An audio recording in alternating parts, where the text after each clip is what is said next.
Hey, Jackie. I know some of you. John is in Chicago. Hey, John. Thank you for being here. Richard in Vegas is here as he always is. It's good to see you, Richard. Carla's and there's just some new names. So I'm so psyched and so grateful that you're here and you're taking an hour or two out of your evening to join me and these fine storytellers and everyone else. We've got like all the time zones are here. We may go global. I'm waiting for Singapore or London or perhaps Melbourne. Yes, Maria's here. Hi. Hi, Kim. If somebody has a better way to do this sort of intro before the storyteller thing, let me know. I am game. I want to know the best way to engage. For now, it's just greeting people, asking where you are, hoping you're well. Now, in a few moments, get ready for this. I'm going to do something I've not done since I started doing these in March. And that is I'm going to put a PayPal link into the chat. And it is 100% optional. But if you want to contribute, that is 100% welcome. Because I see a lot of these events and they do charge. And we've got amazing storytellers. I'm like, why don't I charge? But I also want to make sure people who, for whatever reason, can't pay or don't want to pay, they don't have to pay. Maybe I don't have the right killer attitude. Keep sharing with us, please, where you're located. And I've not put this in the chat. I might ask you at some point this evening, because this is about stories or around the struggle of mental health. We're going to have a break in between our third and fourth storyteller. And if you want to share a little anecdote or vignette about your life and something you're dealing with, or perhaps a family member or friend in the chat, I would welcome that. If you prefer to stay as pure observer, that is wonderful too. Can I interrupt you for 1 minute? Yes. You know, Sean and you and I chatted a little bit about the PayPal, and I know that you're doing a podcast. I am. And so I love what you're doing right now. I love what you're doing. Thank You're you. making But me... you know, when we talked about the PayPal going to the Yes. to the podcast so that you could interview me and probably all of the people in this room. I'm going to share that. I'll share this again. And Kat and Lily, I see you here. I apologize for any little glitches we have. I'll communicate with you via the chat or on Messenger to get you up to speed, but I'm glad you're here. I got two podcasts. One is called Grit. It's not launched yet. So if you go to Spotify and Apple and you put that in, you're not going to find it.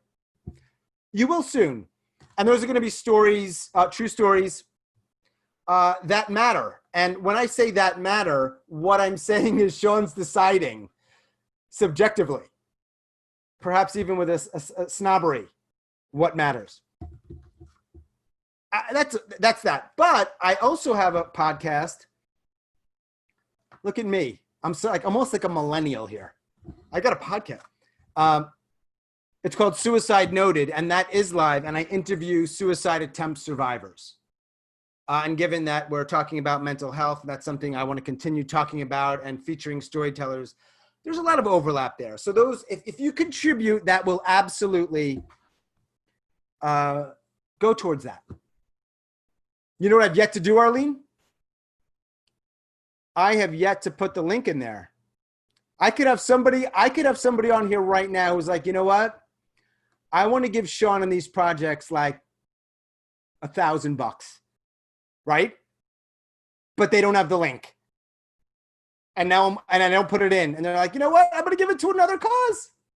You lose. All right, I'll put the link in there. I'll say it again, all jokes aside. If you do want to contribute, I'm going to put a link in the chat.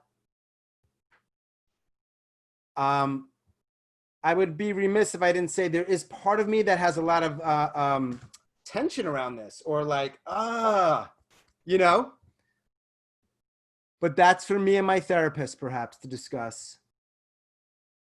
Though I'm glad to share it with you. Hang on one sec. I said we were going to get started with our first storyteller at 7:10. I think it's going to be pushed back just a little bit.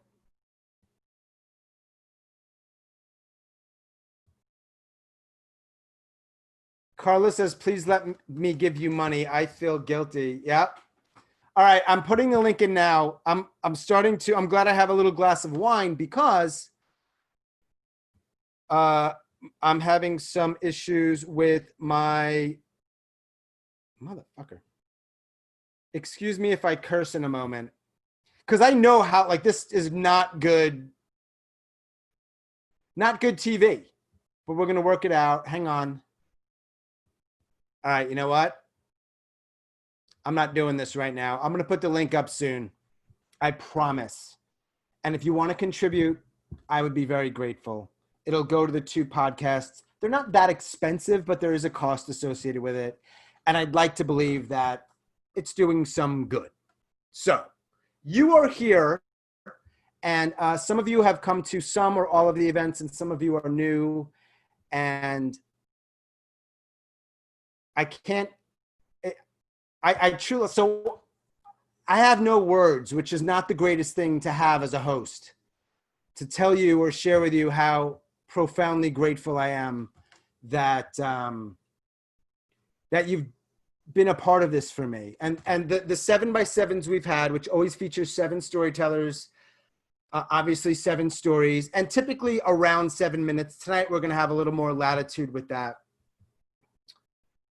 And they've been wonderful. And as we've done it more and more, it's become clearer to me that there are certain stories that I would want to feature more than others, not to take away from any other stories. But these kinds of stories mean a little bit more to me. Hold on a minute. Hey there. If you are, mute yourself. And so, yeah, sorry for that little glitch. So I appreciate that you're here, that you're open to hearing these stories, maybe wanting to tell a story, whether it's with me or another organization, about your struggles. I think it is beyond valuable. I don't want to sound trite or cliche. I genuinely believe that these kinds of stories and you sharing these truths can change lives and save lives. I believe that with all of my heart. And so whether you are a seasoned storyteller or someone new to it, I encourage you to try this stuff. I'll leave it at that. I will put that link in. If you've not shared with us where you are, that would be wonderful. I want to know where you are. Where are you located? Are you in Houston or Singapore or New York? If you prefer not to put the city you're in and say, I'm in the bathroom, I am in on the porch, that's fine. You're not being, that's cool too. And I know some of you got on a little after 7. I also will ask, hey, if you just want to listen to our storytellers tonight, amazing. I love it. If you want to share something with us in the chat about something you're going through, you know, it may not be the ideal platform, but I welcome it. And I promise you, people will see that, and it helps. It just helps. So you do you. No pressure. We're going to give it a couple more minutes, and then I'm going to introduce our first storyteller of the evening. I will share with you again 2 podcasts. One is not out yet, but one is called Suicide Noted, and I interview people who have attempted suicide. I love doing that. I don't know why. It's out. It's called Suicide Noted. If that's the kind of thing that you want to hear, or you know somebody who wants to hear, if you go to Spotify or Apple, which, by the way, just kind of saying, go to Spotify or Apple and search, and you'll see my podcast. I love that. Just check it out. Cool. Kat, I'm giving you a 1-minute noted that we're going to get started soon. I know we had, on my end, a tech issue, so I apologize for that. A couple of other things. I should tell you my name is Sean. Most of you know that. I never told you that. I'm in Chapel Hill, North Carolina. We will have a Q&A with most of our storytellers after we're finished with the 7 stories. So if you want to stick around and unmute yourselves and chat, that would be wonderful. I hope you can. Either way, I want to respect your schedule. And finally, some Zoom basics, because I don't want to assume that you know Zoom. You have a couple things you can do. So whether you're on a phone or on your laptop, there's a chat function. You can use it at any time, and you can send it to everyone, or you can send that to a particular person. Me, I'm Sean Wellington, whoever you see. And if you have a question or a comment, use that function. If you're on a laptop, it's probably towards the bottom of your screen. It's probably the same on a phone, certainly an iPhone. The other thing, and it will vary if you're on a laptop or a phone, is you can be viewing just the person who's telling a story, their big head, their beautiful face, or you should have the option to go to gallery mode, in which you would see several people. I prefer speaker. That's where you see the one person. You should have the option to do that. That's all. So if you've not shared with us where you are, please do that. If you have any questions for me, please ask. You're not muted because I don't love you. It's simply to make a hopefully smoother show. Kat, I am going to find you just to ensure that you are ready. Give me a thumbs up if you are ready, Kat. Are you good? Awesome. So like all our storytellers, I'll just remind the storytellers, remember to unmute yourselves once I introduce you. Our first storyteller, there's no surprise here because I just told you her name. She lives in Carborough, North Carolina. If you don't know Carborough, it's the super little liberal cocoon next to Chapel Hill, which is also pretty liberal. She is a mom. She is an improviser. And perhaps most importantly, like all of our storytellers this evening, she is an absolute and total badass. Please welcome Kat Dean. Whoop, whoop.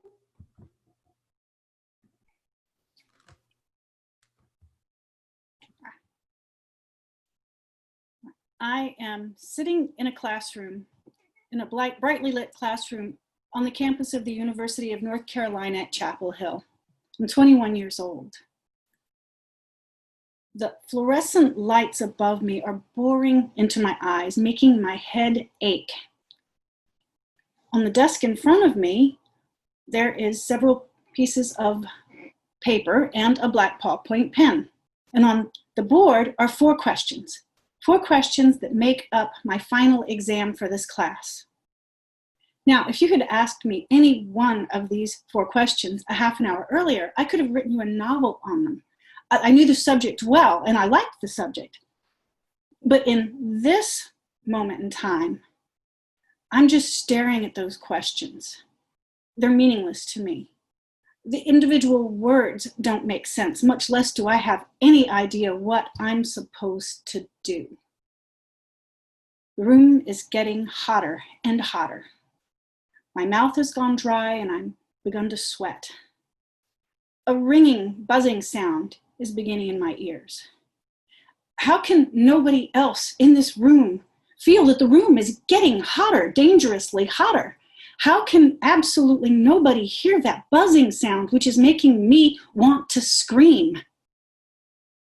I'm locked in a nightmare. I am having a panic attack. Now, anxiety has been my malevolent companion all of my life. Not constant by any means, thank God, but extremely destructive when she visits. Her voice sounds like my voice when she whispers into my heart that something horrible is going to happen today, but she's not going to tell me what. She wakes me up some nights with a lurching feeling, a sickness in my heart and in my stomach, knowing that my soul is going to be ripped right out of my body and flung into an eternal anxiety hell where I'll never see it again. She'll scream in my ears that I forgot to buy pickles for tomorrow's picnic, and this is a very big deal. This is an emergency. I quit things that I care about. Simple tasks can become overwhelming and pile up. When anxiety visits, I become short-tempered and I snap at the people I care about. I can appear unreasonable to people around me as I try and scrabble my way out of whatever situation has sparked this unreasonable response. Anxiety makes me want to hide from me. Now, back in that classroom, I read the questions again and again and again, hoping something will spark me back to clarity. Some thread, some golden thread will pull me back into reality where I understand the world again. But that doesn't happen. All that happens is with each reading, I become more confused. I become more anxious and more panicked. I realized I'd begun tapping my pen on the desk at some point. The students around me, I realize, have begun to look at me out of the corner of their eye. They don't know what's going on with me, but they know something is, something big, and they don't want to miss it when it finally comes to fruition. These kids, these students, they were my friends. The day before, I'd been laughing and joking with them, and they thought I was smart. And I realized in my mind that they're going to think I'm crazy now. They're going to think I'm weird. And with that, I feel a snap. I think to myself, fuck it. Fuck this. I don't care. Give me a 0 on this exam. Flunk me out of this class. I don't care. I will get a job as a waitress. I will get a trailer on the edge of town, and I will give myself the gift of never caring about anything for the rest of my life and never caring about anybody for the rest of my life, just so I never had to feel anything again. With that, I started cramming my books into my backpack, and I flung it onto my back, and I heard my pen hit the floor, but I didn't care. I left it there, and I ran to the door. And as my hand touched the doorknob, I had the first clear thought I'd had in a long time. If I walk out this door now, the minute my foot touches the other side of the threshold, I do get a 0 on this exam, and I probably do flunk this class. But if I go back and I write anything down on that piece of paper, then it will be better than to have failed without having tried. If I go back and I try and address any one of those questions, and in my babbling, I come across a small truth, a small portion of the answer, and I get a 10 or a 20 or 30 on this exam, well, that's better than a 0. I had absolutely nothing to lose anymore. And with that, I turned around and I walked slowly back to my desk, trying to hold on to that golden thread that held me to reality in that moment. And I sat down and I put several pieces of paper back on the desk, and I picked my pen up from the floor and I took one deep breath. I felt my breath shaking as it left me, but it sustained me. And I picked that pen up and I began to write. Sometimes anxiety wins. Sometimes she defeats me. But not this day.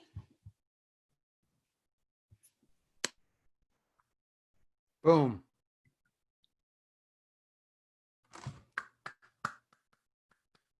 Kat, you're getting a lot of love. I know it's not the same as, hearing the actual applause. But check out the comments, because I have no doubt people will be sharing with you how they feel. I have a question for you, Kat. Yeah. That was, we don't want to age you, so that was in college. So maybe 7, 8 years ago. Yeah. And Good. I deal with anxiety. I'm sure it manifests differently as it does for most people, right? It feels a little different. It's a sort of different experience. Excuse me. I'm wondering, has it changed for you? Has it morphed? Has it grown? Has it decreased? Something over the last whatever many years? Yeah, after the last 7, 8 years, yeah. Yeah. It has not changed, but I have changed. So Okay. now when I start feeling the feeling in my chest, and when I start losing control, I know who it is. I say, oh, okay, I remember you. And I don't follow the panic down the rabbit hole. That's how it really gets out of control, is if you follow every bad feeling into the next. And I know to start Right. doing something grounded, like focusing really hard on,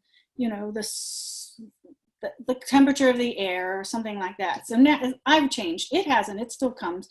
Right. So I'm super wary about people giving advice, but I do want to share something that you just said, and I think that's actually a really good. I'm never going to give advice. It's just a thing, but it's helped me too. And if you're out there, and I'm wondering, perhaps you put it in the chat, if it's something you struggle with or have struggled with, is the idea of understanding it a little bit better and sometimes grounding it or being anchored in something. You all right? Yeah, I inhaled my tea. Wow. I thought you were throwing up for my voice, and I was a little offended, but it's not my voice. It's all about me, Kat. No, cool. And this isn't this our event here isn't about, these are stories of and around and centering on mental health. It's not how to fix yourself. But sometimes I hear something, I'm like, you know what? That's just valuable to know or be reminded of. So I think that's helpful. By the way, Kat and I are both cast members of the Dinner Detectives Murder Mystery here in the Triangle in North Carolina. It's where great actors go to die. And I think we're up and running. So if you're in North Carolina and you want some fun, a little dinner, a little murder mystery, come on down. You might get a chance to. I don't know. All right. We're really funny. We're funny. We try. And sometimes we're not as funny. And those are the stories I like. I love that you shared that. And I love that. Yeah, that's it. Great job. I know some people have put, yes, we've got some Dinner Detectives murder mystery related jokes coming in, of course. But to my storytellers or our storytellers, check out the chat, because I'm sure, people unfortunately right now can't respond in ways we're used to. But please see that, because I think after sharing some of these kinds of stories, it is helpful to know, we heard you. And yeah, let me introduce our second storyteller this evening. She's in Chicago. We actually have 3 storytellers in the Chicago area. I don't know what's in the damn water there, but they're producing talent and storytellers up the yin yang. She is an actor, a writer, a mental health activist whose award-winning solo shows have been produced internationally. And she is, to her knowledge, wait for this, because this is gold. She's the only actor to appear in both Shakespeare's Measure for Measure and Doogie Howser in the same 24 hours. Top that. 24 hours. Please welcome Arlene Malinowski. Let me check. Am I unmuted? You are Okay, gold. good. So, hey, all of my Chicagos, and then to the Jersey sisters. So happy that you're here. And Sean, I thought it was lovely that you did this during the week of the American Disabilities Act, which for people who don't know, this is the 30th anniversary, and it's a civil rights law that prohibits discrimination against people with disabilities. And I thought, oh, how appropriate and how fitting to do this kind of a show during the 30th anniversary week. So yay, and thank you for that. When I enter a room, a champagne aura emanates from my very being. My smile is so white bright that it's mistaken for the landing lights at O'Hare.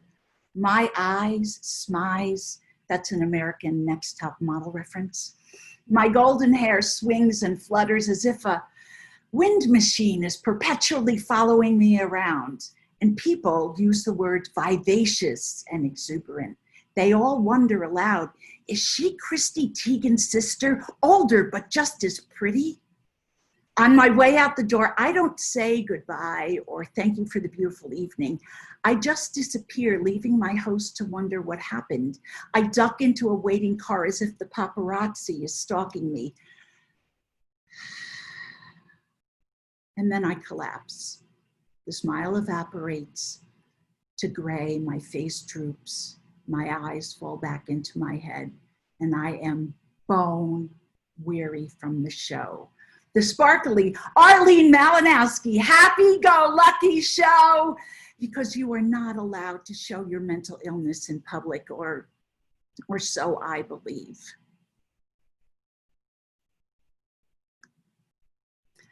There is a place so far down in your mind that you don't see color. That's where I am.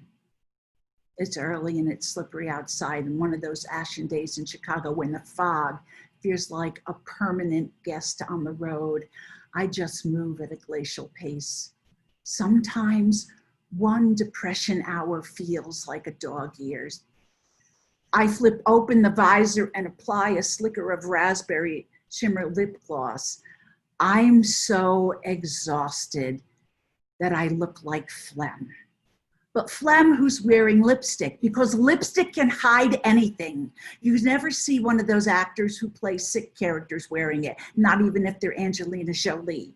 Besides, I have to look decent when I go to the doctors. Pretty people get better service, especially women. Look it up. Me in another psychiatrist's office. I keep my eyes to the floor like the guilty one on Law and Order. This is my Roswell 51. I know better. I have been a part of the deaf and disability community my whole life.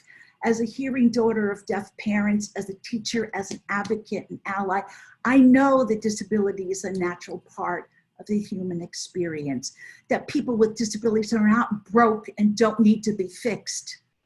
But I am ashamed that this mental illness has really just brought me to my knees. And I am silent, even to the people who love me. Now, I've always prided myself on being a sunny, optimistic, and motivated person. I've even bragged about it the way those models brag about being able to eat whatever they want and still stay delightfully emaciated. But then out of nowhere, depression just crawled into my basement window, and I found him sitting there with his feet up on my nice, new, mushroom-colored couch. And he decided to stay. My new psychiatrist looks like a professionally dressed Chilean sea bass. And in her office, I start weeping. And it crashes out of me like the foamy white of Niagara Falls, but then I can't stop. And it comes from this place so violent and deep and primal. She says, perhaps we should check you in just for a few days, just to get you started on some meds. Is it like a spa? No, it's not like a spa. You see, because in my mind's eye, I saw a lush, green, dimly lit room with Anya playing in the background. And not ironically, I imagined women wearing thirsty robes, sitting on lounge chairs, waiting for group. What I didn't see was Girl Interrupted. See, that's the thing about major depressive disorder. You don't think rationally. Your reality is twisted. Your judgment isn't clear. So I take my first two pills. They're melon-colored and shaped like kites.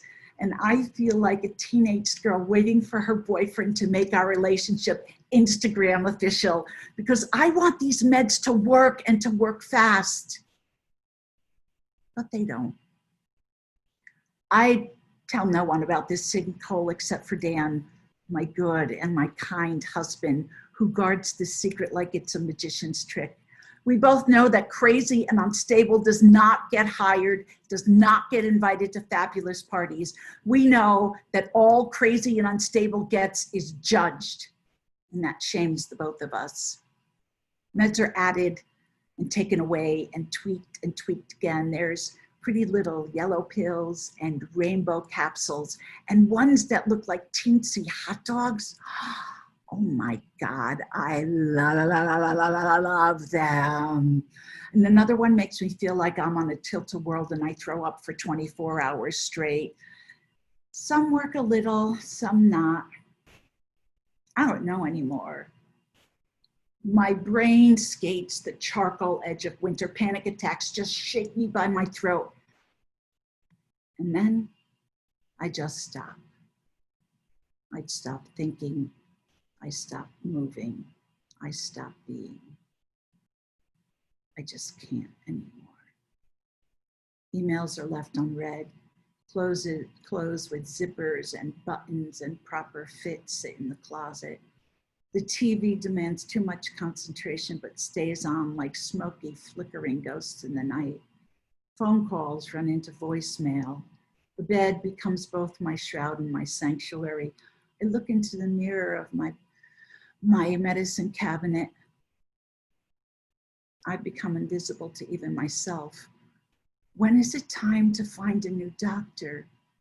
Until she kindly says to me, I think we should wait until this lifts. Your body's been through so much. I don't know what else we should try right now. Please don't say that. Please don't tell me that there is nothing else we can do. 6 weeks later, I get a perfunctory letter that she's moving to a city that's warm and sunny. She cheerfully wishes me good health. I hate her, that bitch. How are you? That question comes automatically from the voices and the mouths of others. Fine, I'm just fine. I reply, smiling, bubbly pink. A dozen years of acting classes, money well spent, I think to myself. I am paralyzed. I cannot work. I cannot leave my house. I don't know how to ask for help. In the darkest of my soul, I dream about Sylvia Plath and bell jarring. I hoard pills. I curse my electric oven. And then Dan does the unthinkable and betrays me. I hear him in the other room on the phone. She's clinically depressed. It's bad. We need to get her in to see someone now. I can't get an appointment anywhere. The breath is just knocked out of me. My head is swirling lurid gray. What are you doing? You can't. You promised. I was just having a bad moment. I had to tell someone. I'm scared for you. Don't you understand that they're going to tell everyone? He doesn't listen. He keeps calling and calling and calling. And then finally a friend of his brother connects him to a colleague who intercedes with the doctor who's an hour and 25 minutes away, and I'm in just like that. Dan says he's a psychopharmacologist. They say he's a rock star. He's not taking any new patients, but he's making an exception for you, honey. I bite my tongue so hard that all I can see is the red behind my eyes. Don't you know what you've done? Everyone knows. And now you've ruined everything. I look around this new pastel waiting room, and it feels like I'm in the middle of a pharmaceutical Burning Man. The patients rock and mutter and sweat and tremble and stare glassy eye and get up for cups and cups of water to quench their medicated cotton mouths. These are the last chance people. And I'm one of them. We wait for 2 hours. And then when we finally get into his office, it looks like, oh my God, it looks like a bomb hit. There is stuff everywhere. It looks like the inside of my brain. And the doctor, he looks nice. The kind of guy you should have gone out with in college instead of chasing the bad boys who would make out with you at a party and then dump you for a girl named April at the same party. I hand him the history that Dan has so meticulously kept, and I tell him the dark side of calm. The gnawing at my brain is relentless. I can't do it anymore. All I want to do is go to sleep and never wake up again. And Dr. Last Chance leans in, and he connects with my eyes, and he says in a low, quiet voice, I know that you're in pain. We have lots of options to try. Lots and lots of alternatives. And then he starts naming off drugs and lists of combinations and maybe ECT.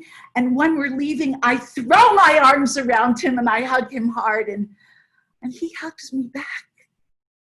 Now, hope.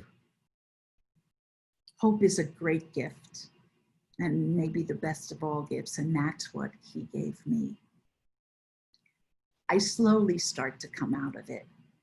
Depression like mine just doesn't go away. It leaves quiet and surreptitiously like the honey-colored light at dusk. But then word about my breakdown just spreads quickly and at full tilt, and nobody knows what to say, so they say nothing, at least to me, and I am humiliated, beet red. But once in a while, a tiny, shiny, unexpected thing happens. A silly card shows up in the mailbox. The phone rings, and it's Karen Roth. Ken makes me apricot scones. David offers sympathetic murmurs, and then there are the others, the ones who lean in to whisper, me too. I have a mental illness too. And I wonder, why didn't I know this about you? Why didn't we know this about each other? It would have made everything so much easier. But each one of their kindnesses are like a long drink of water when I didn't even know I was thirsty. I had found my people, the ones who were there when I have a pocket of inky black depression and I can't wait to see my way out. Looking back, I realized that by loosening the shame and releasing the secret out into the blue, that saved me. And that now I am free to name it and claim it and stand to be counted. And you know what? I don't want to be Christy Teigen's older yet prettier sister. I want to be Arlene, older but braver. Thank you. Yeah, you go, girl. Who was that? Was that Steph? Oh, that was Melissa. That was amazing. Yeah. Sometimes you got to unmute yourself. If you have this burning desire to unmute yourself, I get that. You do that. It's all good.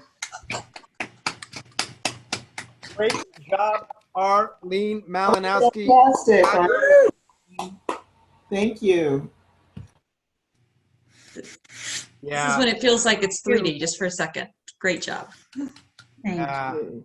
Check out your comments there, Arlene. Thank you. That was really powerful. Man. Power, man. Power tonight. It's like, when did you start? When did you start talking about it? I started writing this piece maybe 4 years after my diagnosis. It took me like 3 years to get off the ground out of the fetal position. Maybe 4 or 5 years I started writing. But I didn't know what the story is about. I thought the story was about this woman who had depression and then was able to go over the mountain, you know, one of those great stories, the fly over the mountain stories, run up the stair, Rocky stories. And then I realized when I was talking to people, I would say, well, It's a story about my depression, but you know what? I'm not there anymore. And I realized that the story was not about the depression. It was about the shame and the stigma that just circled around me like this black hole. And the first time that I did a reading of it in public, I remember my husband and I talking, Dan Clark, and he said, "Are you ready for people to know this about you? Are you ready for people in the theater community, in the writing community, to know this about you and to know that this may impact your ability to work?" Sure. Yeah. And I was like, "Baby, we're gonna make a lot of money on this show. Hell yeah!" Did you? We're gonna start moving on this thing. We're gonna start moving on this thing. I think what you said resonates. Well, several things that you've shared resonate. One of the things that's super strong for me is it obviously depends on how you craft your story or your stories and your truths. But there's so much power to not being the hero, as we often associate the hero with just, I beat it, it's all good, I'm good. Like, there's value in that, but I think most people resonate much more with, I'm wounded, this is hard, I'm trying. And I think the other side of the mountain is a great story if that is your story. Sure. I absolutely say that. My story is not that. You know, I still live in pockets. Yeah. But to let people know that you had that challenge, and for anyone in this room who is on the other side of that mountain, I say more power to you, and I am so happy. I agree. I think sometimes we I don't want to be the guy again. I always qualify things of, well, we live in a culture that ... I do see a fair amount of everything's going to be okay. Everything's okay. You're okay. Everything is okay. We're okay. Things are okay. And I think it's really damaging for people. And I'm going to take a bit of a stand here and say, you know what? I'm certainly not, I'm not in a position to tell anybody what they need to say or not say, but you saying you're okay and you're okay too long without being okay is damaging. And I hope there's space for people to share that they're not okay always. I don't know. I'm tangenting a little bit, but it means a lot. It bothers me. Like I get why you don't want to say your things are hard. I mean, I get that, but I think oh man. I think it's really important to talk about where you are now and whatever your truth is. Yeah. Whether you're in the hole or trying to recover, or, you know, or medicated, well, whatever it is, but whatever it is, as long as it's your truth, I think it's cool. Yeah. And I think it's really interesting that you came to better understand that your truth was a little bit different than you might have thought it was. Like, oh, wait, no, that must have been, now we're in that direction. Now we're going to roll. Now we're going there. Boom. You know? Yeah. Being able to stand in a brave space. Yeah. Mm. Well, thanks for sharing that. You are so welcome. Thanks for letting me be here. My pleasure. And it put maybe a link to your website or something in the chat, because if what you're hearing from Arlene you like, well, she teaches this stuff. She's pretty damn good at it. So ArleneMalinowski.com. We got some great classes coming up with Story Jam and. Yeah, Thank no, you but for letting me hog the time. Pleasure. Thanks so much, Arlene. Next storyteller. Here we go. And what we're going to do after our next storyteller is take a break. Now, look, I get that some of you are already sort of on break and you're just chilling in your underwear. It's cool. But take a few minutes. If you don't want to miss any stories and you want to run to the bathroom, good time to do that. I will put the PayPal link in the chat. Talk about a couple other things. So we'll have like a little mini break. All that said, our next storyteller is not just a storyteller. He's an award-winning storyteller. He is in Philadelphia, and I'm cool with Philadelphia, but being from New York, we have this rivalry with sports, so there's a bad taste in my mouth, but that's irrelevant because this is about him and you and not me. He's been on the Moth. He no doubt crushed it. And perhaps the most important part of his introduction, he is very tall. You may not get to see that here on Zoom. Trust me. Please give it up for Steve Clark. Steve, unmute yourself. Give it up. Man, can you guys hear me? Yeah, you're good. Sean, you're so engaging. It's hard to look away. Hope everybody's doing well. I'm gonna set this up to gallery view. So as a spoiler alert here, I am not dead, but I'd like to talk a little bit about death. It's something that I think I've thought about for a long time. I think part of me has always considered the out option. Like when I was a sperm, I think it probably just seemed like a lot. Like what are the odds, right? Like 1 in a billion. And even if I do, win the prize, I got to build this whole fetus. And I'm just here with all my friends. It's really warm. Let me just chill and, go about my way and not expend the extra effort. But my twin brother, who was also a sperm at the time, said to me, he was like, Steve, he knew my name. It was weird. He was like, listen, you need to come. And I was like, no, I don't want to come. And he was like, Steve, you have to. And I'm like, why? I'm like, why? And he's like, because I'm not me without you. As like super profound thing for a sperm to say. But so I think he's much stronger than me. I latched onto one of his buff flagella and kind of just rode him to victory. I don't know how he knew where he was going. Sperm, typical Y chromosome, don't ask for directions. He seemed to know where he was going. So, we got it done. We were born. It was pretty sick. But I think the first time that I seriously contemplated suicide, I go through, or excuse me,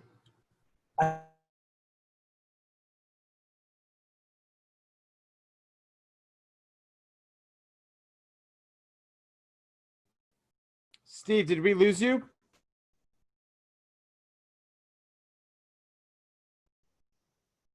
I think, can somebody unmute themselves or give me a thumbs up or something in the chat and let me know? He's frozen. He's frozen? Totally frozen. All right. Yeah. I was hoping it wasn't on my end. Apparently it's not. It's on his end. He'll come back. Steve, you can try turning off your video and just talking and see if that works. Do you think, is that Julie?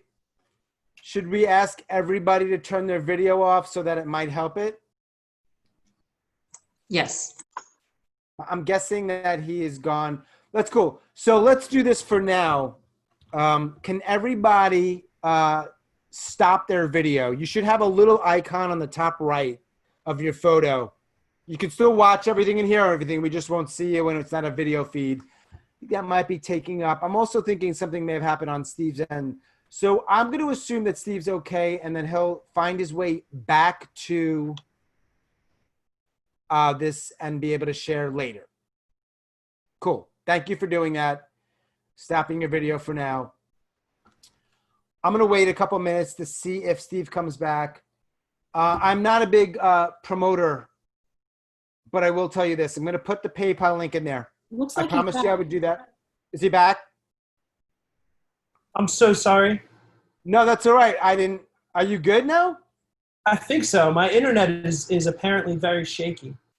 All right, I apologize, everybody, everyone. No, even though you like the audience, most people have stopped their video. And right now we have a Gotcha. good feed, so don't move. Just talk, and you're good. All right. So I apologize. I guess that's one way to build drama. So I okay. So I was talking about how once you contemplate it, you never really totally escape that thought, and it's like an interesting thing. Like it can come into my head, and then I can kind of just lose the idea very quickly with just like a quick reason not to do it. Like there's been times where it's popped into my head. I'm like, I kind of want to find out what happens in that TV show. You know, like it's funny to say like I didn't do it because I wanted to genuinely know how he met their mother. I wanted to find out, you know. But about 10 years ago, I was experiencing a particularly acute bout of depression and anxiety and just kind of a big mix of everything. And I was drinking too much. And everything again seemed like a lot. And one misconception that I think people have about this is that there are cries for help. And I think maybe there are for some people. For me, I really wanted to keep it private because I didn't want anyone to blame themselves. And I really wanted to make it clear that this was not because of anyone in my life. It was a decision I was making. I didn't want anyone to feel responsible for what I was doing. So I was on break from work, and right after the new year, I wrote a note and I made the plan, and I had a bottle of Tanqueray and just chugged it, and I don't want to get too graphic, but I was dying. Like I had did it. I was in my room, and just blood everywhere, and kind of choking and coughing.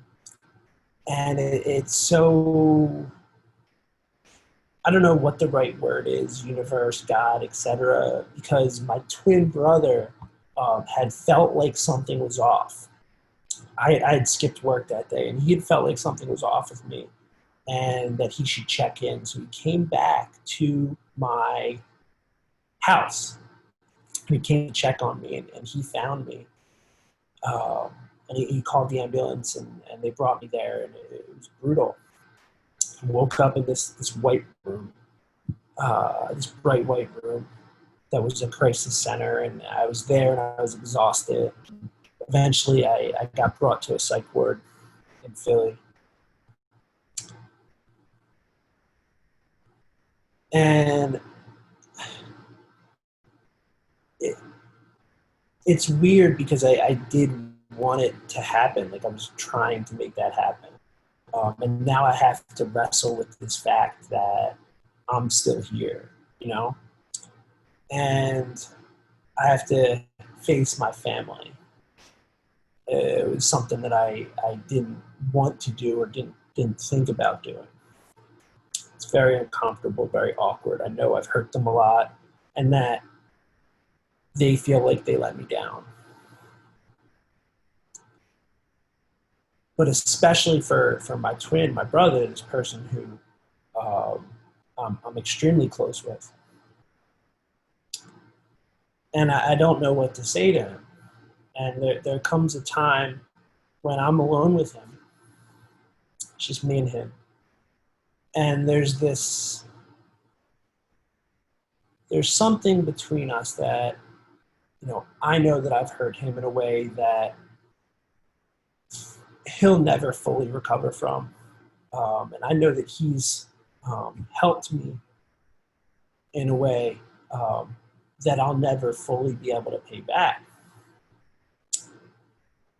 there's a line in a Kurt Vonnegut sermon that he gave where he says about Lazarus being brought back from the dead is a very mixed blessing. And that's what I was feeling. I certainly didn't expect it to happen. So I'm sitting across from my brother, and I don't know what to say. So he just says, Steve, I'm not the same without you. You know, I'm not me without you. And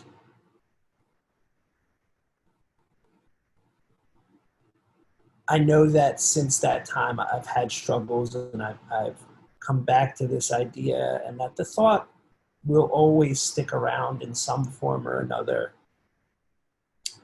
But I know that my brother is someone who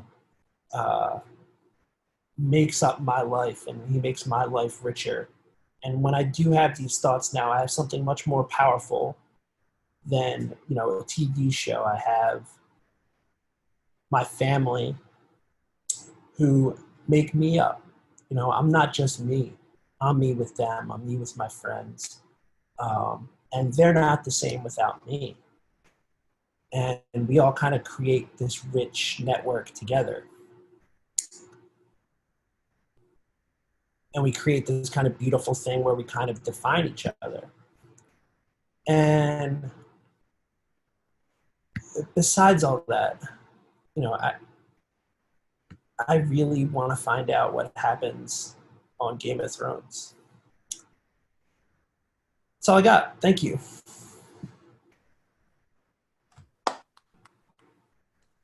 So you started in the womb and you ended with Game of Thrones, did you? Yeah, I mean, classic narrative arc. Classic narrative arc, brother. Yeah.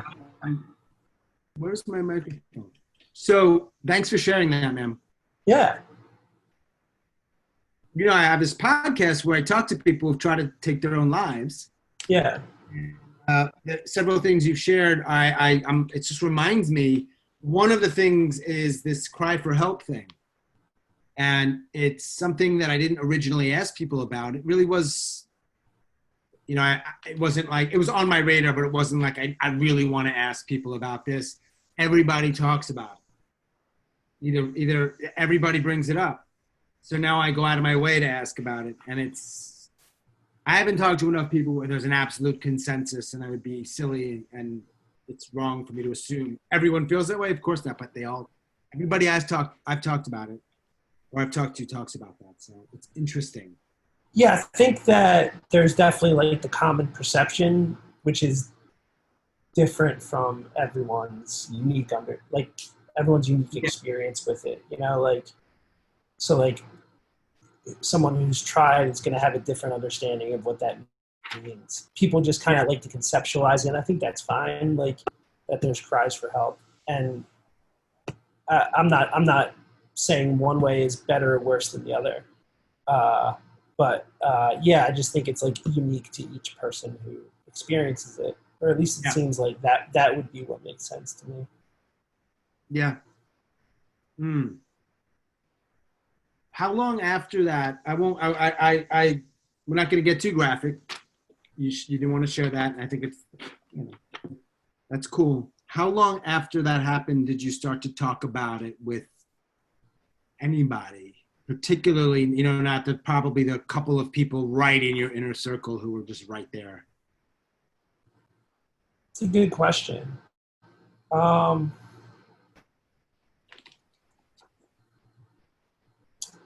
I think I shared it with some people. I kind of like stepped out and decided to do it as like kind of intentionally. And there's still like, I didn't tell anyone that I was doing this tonight because I didn't want anyone to see it. And I don't feel like I don't necessarily love the idea of like using it as like art, if that makes sense. Like it's something something doesn't feel right about it always, but then again, like something does feel good about talking about it. It feels honest and true. Yeah. And so like I'm working on a show right now based on this because like I'm so uncomfortable about it, and I feel like that means something is good there, and maybe I can say something that connects to other people's experience as well, and that's real, and that hasn't maybe been said yet. Yeah. Dude, you are a badass. Not a surprise. Everybody's a badass, man. Thank you. Man, a lot of people don't talk about this stuff. So to talk about it and talk about it with some strangers, I don't care if it's Zoom or not, you know, it's good shit. Thanks, bro. Appreciate it. Yeah. All right. So what I'm going to do now is, before I introduce our fourth storyteller, I'm going to take a couple minutes. If you've been holding in a trip to the bathroom, good time to go now. Grab a beer, grab a glass of wine. Steve, check out the comments if you've not. Got some people who are showing you some love. I am going to put in the chat a couple of things. One is, and you all know this, so I'm sharing this just to make sure you're aware of it, not to be annoying. I'm super trying not to be annoying. If you want to contribute any in the way of pesos, I've put it a couple of times. I'm putting it there. I'm also going to put a link to the podcast that I have currently launched. We're working on a second one that's directly around storytelling, certain kinds of stories, these kinds of stories you're hearing tonight. That one's in the works. The one that I have, that's up. I think I have 3 shows as of now. I've got a bunch of interviews done, but it takes a little time for them to go live on some of the platforms. It's called Suicide Noted. It is 100% straight up interviews with people who have tried to end their lives. I know that will not be a good fit for everyone. So obviously know that before you. I'm doing my best to get the link to you. Again, I know this doesn't make for great drama here, but bear with me. I will put that in soon enough. And before we hop back into our fourth storyteller of the evening, I know that the chat isn't an ideal platform to share a mental health struggle, but if you want to share something, I'd certainly like to hear it or see it. I imagine others would. It might be just something you're going through. It doesn't need to be a diagnosis. It could be that shit's hard, that you miss your friend. Up to you. So just a sort of letting you know that that's something that's available for you. And I can't say for sure that with 33 people, and some of them I don't know, it's a 100% safe space, but it feels pretty safe. And I think people are on board with that. So I will tell you this, Steve, you're still here, so I think you can hear me. Can you give me a thumbs up? I'm having some audio issues. Can you hear me okay? Cool. Yeah, man, I hesitate to ever talk about my own stuff, particularly right after someone else has shared. Like, I'm not a big, like, the whole comparison thing tends to bother me. But there is something very powerful. I've ideated around suicide for 15 plus years. And it's one of the reasons why I wanted to do that podcast. It's one of the reasons I love stories that you're sharing. And I think it's something that a lot of people are dealing with, and we just don't talk about it much. So I'm super grateful that you shared that. Obviously to all our storytellers. And if you're not in the position that you're comfortable sharing it, don't share it. But I will say, if you are, I think there's a lot of good that can come from it. So yeah. And I'm struggling to, yeah, man. Yeah. Yeah, and if I can ever create the space for people to continue to share this stuff, which I'm trying to do, I'm gonna do it. So yeah. And I can't get that damn link into the chat, so I'm gonna do that at some point later. Let me introduce our fourth storyteller this evening. another Chicago storyteller. Again, I don't know what y'all doing up there in the Windy City. I don't know if anybody in the Windy City says the Windy City. Like, that might not even be a thing. She's a griot of Chicago's West Side. She's the creator of the Stoop storytelling series. She is the producer of, or one of the producers with Story Collider. So Stoop storytelling series, and Story Collider are both awesome organizations with great storytellers. She's also an educator. This is really cool. She is the first Latina Moth Grand Slam champion. That ain't no joke. And storytelling game creator, which I'm going to ask her about after her story, which I'm really curious about. And like all our storytellers, an absolute badass. If you would unmute yourselves, Lily B. Please give it up for Lily B. Lily B, unmute yourself and Got it. I'm in. Can y'all hear me okay? Thank you, Sean, for inviting me. And yeah, let's do this. I am not fucking crazy, is what I yell when I throw my hospital tray out into the hallway of Norwegian Hospital's main emergency room area. Which, like, looking back, is fucking crazy, right? I mean, I realize, look, I'm not suicidal. I keep saying that. I'm not suicidal. I mean, I'm a bit homicidal, right, at this moment, but I'm not fucking suicidal, is what I'm saying to the entire staff at the hospital. How did I get here? How is it that I'm here? I asked myself as they picked me up from Norwegian, put me on a little bus to take me to Chicago Reed Mental Institution. What am I doing here? I asked myself.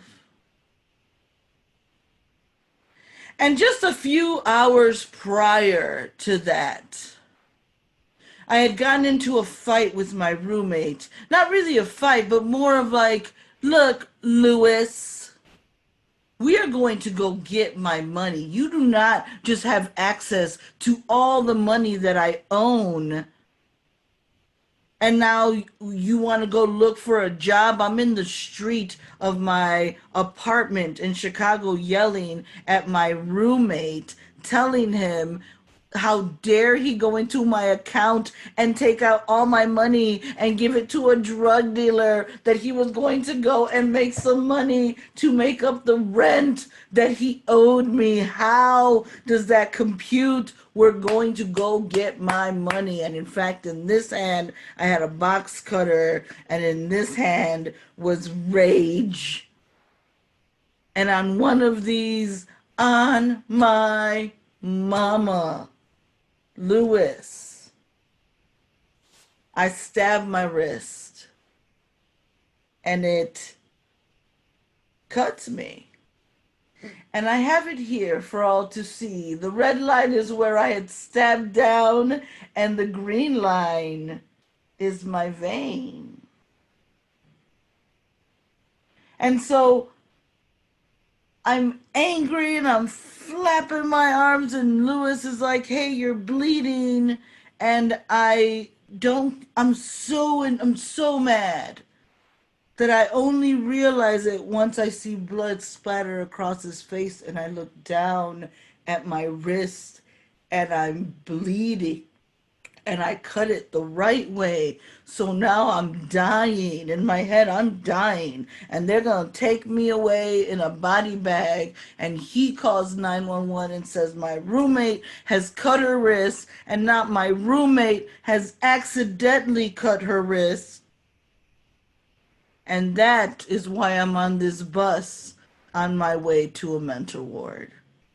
Semantics. That's it. Because had he said accidentally, then I'd be okay. But because he didn't, I'm suicidal. And I would go on to spend 7 days and 6 nights at Chicago Reed Mental Ward, which, I'm going to be real, it wasn't that bad. It's like a little vacation, actually. I saw it as like, I needed this break from my roommate, from life. I was angry. I was not in a good place mentally. I wasn't suicidal. So after this stay, I leave the mental ward.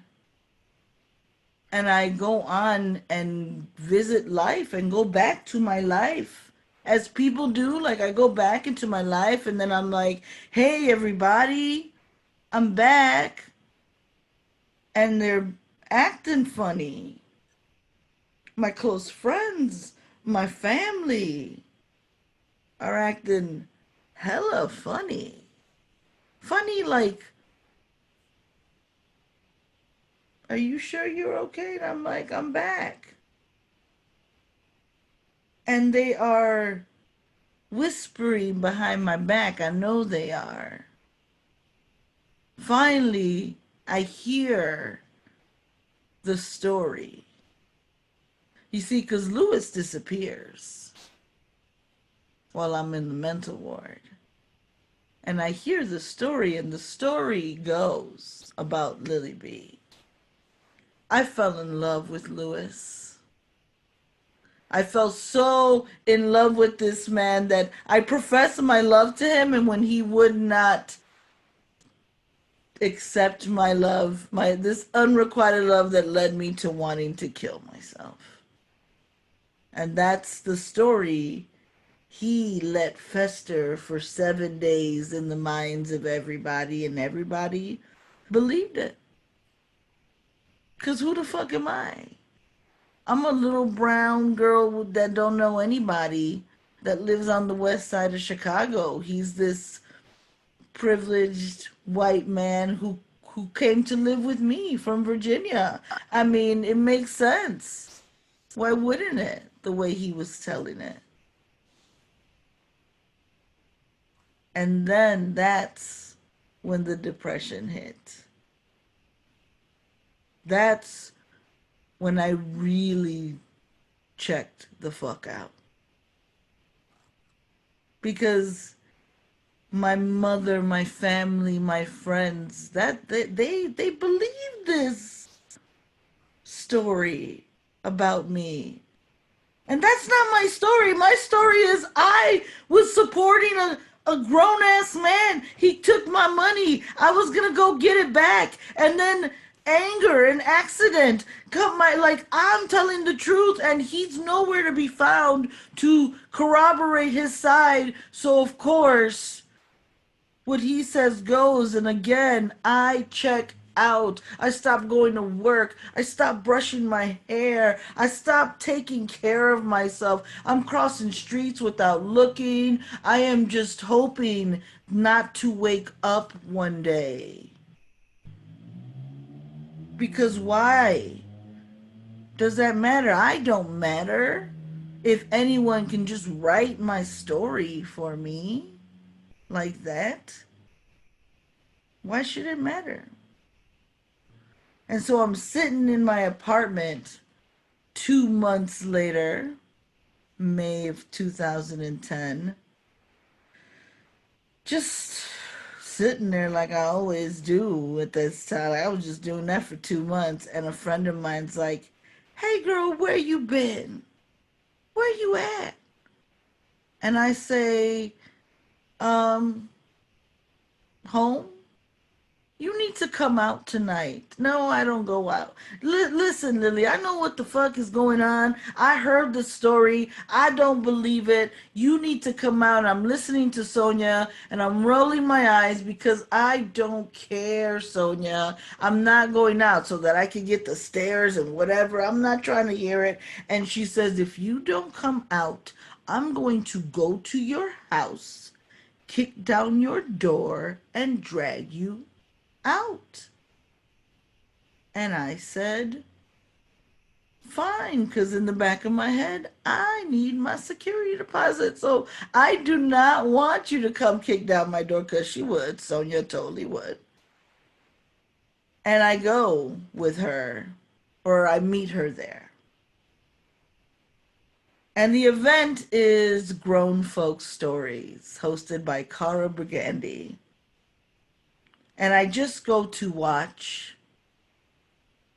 And about 2 storytellers in, the host says, Lily. And I look around for the other Lily in the room, because it's a common name. There could be another Lily. And my friend from across the room says, no, that's you. Get up there and tell a story. We have a quick, why'd you do that? Why'd you put my name in that? Stop, why you, and the host is like, look, I have a show to run. Are you gonna do this? Look, no one here is gonna judge you. Everybody is family. And I heard her say this, you all, and I took it as a challenge. After having been judged so much for the last lifetime, right? And then my own family just turning their backs like, really? No one's gonna judge me? Everybody's family. We'll see about that. And I told my first unscripted, unprepared story at Grown Folks Stories. 5 minutes. You got 5 minutes. I get off. I tell a story about my son putting cat shit in a girl's book bag. I get off stage. It's not even my story to tell. It's his, but I tell it anyway. And then I go outside and smoke like 20 cigarettes. As soon as I get off stage, I'm just like, oh my goodness. And as I'm standing out there, out peeks out ahead, who's this woman who's like, oh, there you are. I wanted to tell you how great your story was. Oh my goodness, my son, he's this bully and blah, blah, blah, blah, blah. He was bullied and out comes another person who's gonna have a cigarette and they see me and they're like, oh my goodness, great story. And I'm sitting there, mind you, with a gnarly scar on my wrist still from 2 months ago that nobody is questioning me or asking me about. And so I decided at that moment that I'll be back next month to share another story. I would like to say that that's the last time a man has tried to write my story for me. It isn't. It wasn't. It hasn't. But that is the last time I allowed it to take over me to the point of me checking out. I own my narrative. I own my good shit and my bullshit, and it's all a lesson or a blessing for me at this point. And I thank all of it for allowing me to share not just who I am, which is Lily B, but like why I am who I am. Thank you. Woo! Boom. Thank you, What Lily. is in the water in Chicago? God, go get What a are hot they dog. doing up there in the Midwest? I thought, because I'm from New York, we hear stories about the Midwest, mostly soft, not Chicago. But boom, I have been humbled. And thank you, Lily B. That was, Thank you. Thank you for having me. yeah. Yeah, it's real. So I think it's a safe assumption that you will continue to tell stories for a while. It's my life now. Like it's saved my life. It saved and changed my life for sure. Yeah. For sure. Yeah. Check out the comments. You got some nice things people are saying. Thank you all. Hey, Y'all are just so yeah. Thank you, thank you, thank you. And Lily, I know you have a storytelling group and you're involved in all sorts of ways. Would you please put in the chat, like just whatever the best link is to a site or whatever you want. It's People that are drawn to you might want to follow up in some ways, and you never know. So that cool. Add me on all the social medias. I'm on there, but lilyb.com. And Jen Cantwell said this started my road to healing. Jen, nice. Oh yes. Yeah, I teach. I do all that too. It's just yeah. I mean, it's what I do now. I feel it's if it helped, if it could do what it did for me, it could do what it could do what it does for more people. And I'm a believer of that. It's not, it's more about, I don't know, heart, mind, and spirit for me. Yeah, for sure. Yeah. And I know you, Lily B's got do people say Lily B or just Lily? Lily B. I get Lily B all the time. That's cool. She's actually got another show this evening, so I know you probably can't hang with us for too long, but thank you for showing up and crafting that and sharing that and just doing your thing. I really appreciate it. Thank you for having me. Yeah, I'll stick around as long as I can. And but I do have an 8 o'clock show. I understand. You are a woman in demand. I get it. All right, cool. Yeah. Thank you, love. Thank you. All right, so I'm going to do something now that by the way, I thought by stopping people's videos that it was going to help the feed. I don't know what I'm doing. Apparently there's no connection. So if you want to start up your video, stay unmuted or stay muted, excuse me, for now. If you prefer to be on video. I'm going to do something now.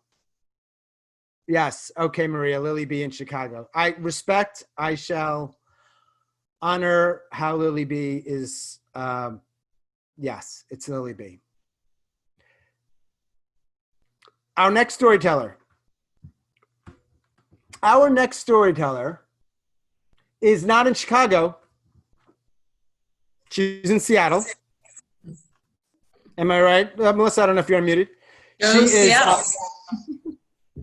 in Seattle. She does a lot of things. She's an improviser and a long-time actress. And she has appeared on The Moth and Fresh Ground Stories, Ignite Seattle, and NPR. She's a public speaking coach. She's a founder of Story Fruition. That's a good link we'll put in after. So would you all please welcome our 5th of 7 storytellers this evening, Melissa Reaves. Whoop, whoop.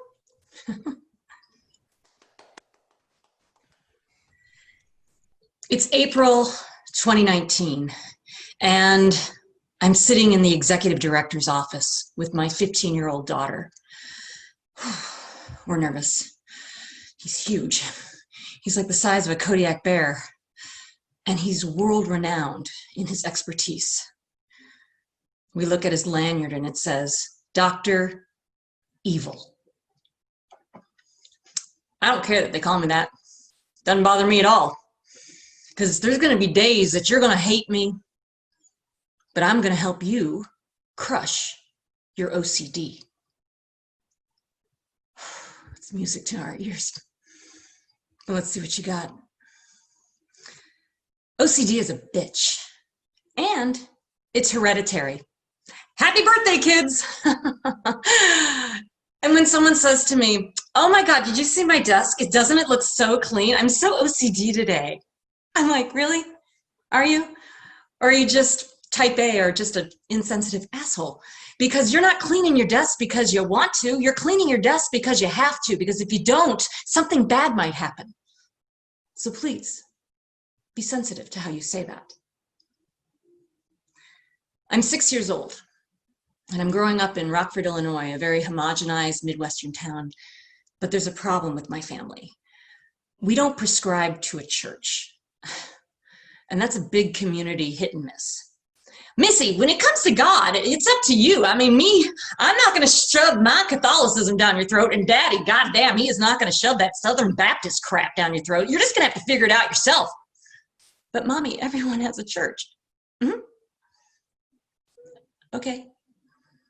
So I went off onto this spiritual shopping journey, and I went to church after church after church just to find something, because I really wanted to get that cookie. But by 9 years old, I hadn't found anything. Nothing was gelling.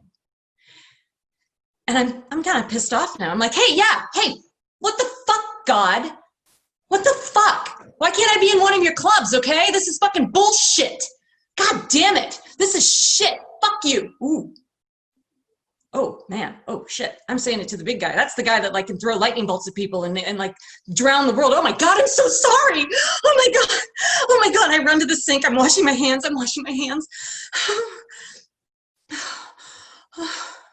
I'm 13 years old. My hands are raw. They're red because I can't stop swearing at God. I can't stop washing my hands until my sister, my older sister, Sheila, she finally notices. Hey, Missy, what are you doing? That's like your 20th time. Why are you washing your hands so much? And because someone's finally noticed and I've got scrupulosity up the ass and I love to confess, I just tell her. Okay. All right. Okay, so let's try something, okay? The next time you want to swear at God, you mean like right now? No. Just the next time you think you're going to swear at God, just hold. And then say something different. Just, I don't know, say something like tutti fruit. Just say that. Tutti fruit? Yeah, tutti fruit. Just go with me, okay? And then hold. And then maybe you won't want to wash your hands. Okay? Okay? Tutti fruit? Tutti fruit. Tutti fruit. Fuck! Tutti fruit. You okay? Fuck! Fucking tutti fruit. Tutti fruit. Tutti fruit. Tutti fruit. Tutti fruit. It started to work.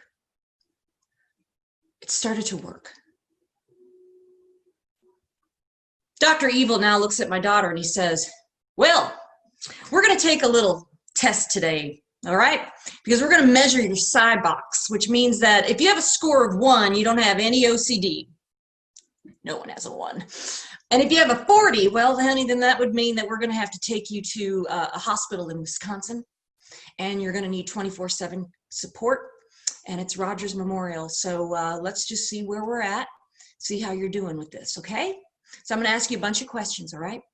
So he starts asking her these questions, and some of them are to identify how many obsessions that she has. And he gets to this one question, and he says, do you have any animosity towards a religious figure? I'm like, oh, hell yes. Ma'am, that was a question for your daughter. Please. Sorry, go ahead. And then he starts asking more questions about her compulsions. Like, how many hours does she spend trying to control the obsession? And he gets to this question and he says, do you ever feel like you have to check the lights or check the oven? I'm like, oh my God, I am such a checker. I used to go in and out in my mid-20s. I'd get out of my car because I'd have to go back in my apartment because I hadn't checked the lights and the oven quite enough, because OCD was saying to me like, girl, you know, you've only done it 3 times. And I like 5, so do it again. Mom, that question was for me. Yeah. Please. He completes the test. And he says, good news. You're not at a 40. You're not going to need to go to Rogers right now, but it's pretty high. So why don't we just go on into the conference room and you can meet your castmates in this OCD camp you're going to be in, because it's going to be 4 days a week, 3 hours a day with us, and then 2 hours of therapy doing exposures at night, every day. Okay? We walk into the conference room. It's this big, long table, and there's 5 other teens, anywhere from 13 to 18 years old, and some of them have ketchup on the back of their hands and have sticky syrup on their hands, or some are just grabbing chips and they're like making as much noise as possible, and no one is to question that. And the parents, none of us are to sit next to our child. And we're greeted by one of the counselors who's getting their master's in psychology, and they're like, "Hi, nice to meet you. Okay, so here's what we're going to do. We're going to first just teach you the 4 rules of OCD. Rules? Yes. 1, you're going to learn to ride the wave. 2, thoughts are not actions. 3, when OCD tells you to do something, do the opposite. And 4, you're going to become best friends with your OCD detective."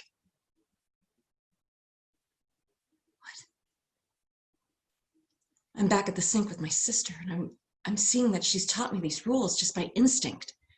Just stop. Don't do it. Say the opposite. Say something stupid like tutti fruit. And maybe you won't want to do it. Oh, I'm so in. In a half hour, Dr. Evil and his team are already showing me that we're going to get through this, that you're not going to be alone. We're going to have our own psychological love language. This is amazing. So every day for that summer, we just chipped away, exposure after exposure. It was hard, but every day there were small victories. But small victories are big victories when you're overcoming this monster. And you're starting to realize that OCD is just this toxic, bitchy little friend that's lying to you. And there's one day, though, we're driving home, and we're in the car. And I look at her hands, and they're sticky because they'd sprayed Windex on them. It was time to conquer that fear of chemicals. And she's got Cheeto crumbs and salt on her fingers, and so do I. And she's upset. She is wailing like the kind of wail that just comes up from the bottom of your toes, and as it's coming up, it's scraping off years of tar, years of disgust, and it's just torturing you. I can't say anything because the program's taught me that every time I'm helicopter mom saying, "Hey, baby, it's okay. I'm going to give you the short answer right now, honey. You're safe. Nothing bad's going to happen. Nope, everything's good." When I do that, I'm feeding a bone to her OCD monster.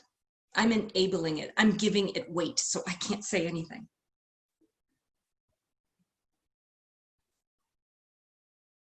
And she's crying, and her tears, and she can't even breathe. She's crying so hard. And I'm suddenly 25. And I'm driving down the freeway. And I'm remembering that I hear this voice that says to me, "You know, these thoughts that you're having, the swearing at God, you control those thoughts in the end. You control if you're going to listen to them."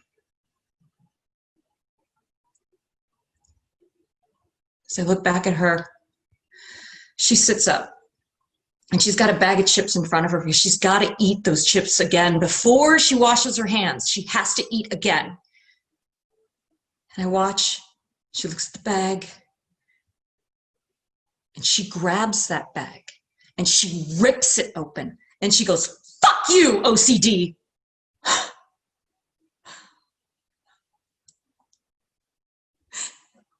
Did you just tell OCD to fuck off? Yeah. High five for that.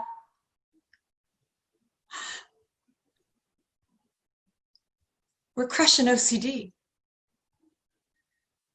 We're crushing it. Thank you. Yep. They're not just born in Chicago. It's not just out of Chicago. Nope. Nope. Awesome. Thank you, Melissa. Yes, yes.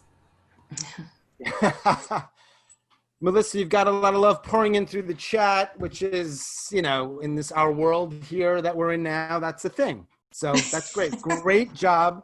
Love that you shared that you're, I don't know, that fuck OCD, I guess, right? Mm-hmm.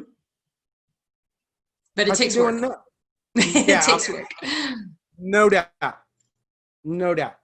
Mhm. What's her life like now? I don't know what the time of that She's was. doing great. Like, I'm just really grateful that we got in the program because she's not wandering around like I did for 19 years having it. I mean, she's still ongoing. You have to have a really great counselor and a doctor that's paying attention to you. But every day she keeps working. And I'm looking at the pandemic, which looks like the end of the world, right? And she's holding her own. She's holding it. Yeah. I can't imagine having not done this program this time last year, right? So I'm very grateful for that. Yeah.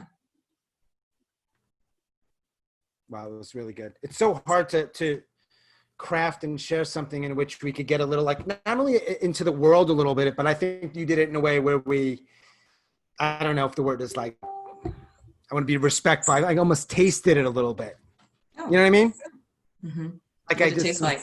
Was it bitter? Yeah. Salty? It's not the greatest taste, but it's your taste. It's what it is. Like, it's real. And, you know, I think it's amazing if you invite people into that reality, you know, if you're open to it, and you are.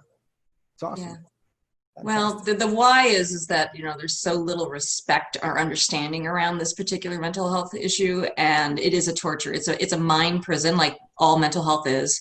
And I just got really sick of the jokes, and I have a pretty strong sense of humor, but I was like, that's my why. I'm going to tell this talk so that others can realize, you know, be sensitive. Yeah. Yeah. That my house is clean as hell. Yeah, it is. Only because I like it clean. Not because it has to be clean. No, right. No, it's nice that it's clean, and it's clean. Great. Totally irrelevant. All right. Well, thanks again. I appreciate it. Thank you. Great story. Thank you all for being patient. I know we had a couple tech glitches. Before our final storyteller of the evening goes, she's also in Chicago. I'm going to do something I haven't done before. I've hosted several of these, and I'm going to share a story. And I think the reason is because of the topic. It's near and dear to me, and I want to share. So I'm going to hop right in. Melissa put her website, Another Coach. Check it out. Story Fruition. Good name. I don't know how to spotlight myself. I think I do. I'm going to work on this. My transitions into and out of me this evening as storyteller might not be ideal because it's first time. All right, here I go. So it's December 2018. It's a Friday morning.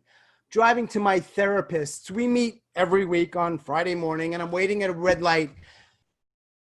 And the red light is taking too long to turn green. It's taking too long. Now, there's nothing wrong with the light, but it's taking too long. My left hand and my left foot start to tap. They start to tap hard. My heart is starting to beat. I've got a little sweat. It's December, but I'm getting a little sweaty here. My right hand is clutching the gear shift, and I know what I'm about to do. I know what I'm going to do. I'm trying not to do it because it's dangerous and it's stupid. I gun it. I go right through the red light. I gun it. I floor it. I'm flying. I know when I get to my therapist's, I'm going to need to change my meds or to take a different approach to therapy or something. I know this, and then I hear the siren. I see the red and blue lights. I'm okay. I'm calm. I'm okay. The police officer asks me for my license, and I tell him, well, I've got a license for you. It's actually half a license. You can see the half here. You can see my photograph and part of my ID and a little bit of my address. It's valid. I don't have the other half. The other half snapped off. It might be in my glove compartment. It might be under my seat. It might be at home. I don't know. And he looks at me. He says nothing, but he looks at me. And I know what he's thinking. He goes back to his car, and I want to tell him, man, my therapist is a block away. I'm heading to my therapist, and I hope things work out. And he comes back, and he tells me I'm going twice the speed limit, and he could take me to jail. I say, my therapist's office is right there. Please don't lock me up. Please. He writes me 2 tickets. He issues me 1 warning. He says, slow down. And when I get to my therapist, I am pacing. He's got a small office and I'm pacing back and forth. And he says to me, I think you need to go to the UNC psych unit. And I say, the UNC psych unit, that's not what I need at all. I don't want to be locked up. All I need is to take a walk in the woods with a friend. And I mean it. That's all I need. I want to walk in the woods with a friend. And he asks me if I have any friends around. But he knows the answer. I have been seeing him for several months. So he also knows that I have been getting less and less sleep. I'm getting more and more angry. And it's getting dangerous. And it can't last much longer. But he's telling me to go to the UNC psych unit? Like, no, man, you're wrong. That's not what I need. I don't want to be locked up. I don't need to be locked up. And I'm like, hang on. Are you suggesting I go to the psych unit? Or are you telling me to go to the psych unit? He tells me he'll give me an hour to get myself there. And I don't ask him what will happen if I don't. And now I'm in the psych center in the lobby. I'm talking to the receptionist. And she asks me, why are you here? And I say, well, my therapist told me to come. She says, are you suicidal or homicidal? I say, no, I am not. Well, she says, we can only take you if you're suicidal or homicidal. I said, my therapist told me to get here. What would you like me to do? I'm not homicidal. I'm not suicidal. I just don't want to live, not like this. As she smiles and starts to fill out the paperwork, I'm pacing in the lobby. I'm calm. Maybe this is the right place for me. Maybe, I don't know. Maybe this will help. A nurse takes me into a room, and in the room is another room. There's 2 small rooms in this room.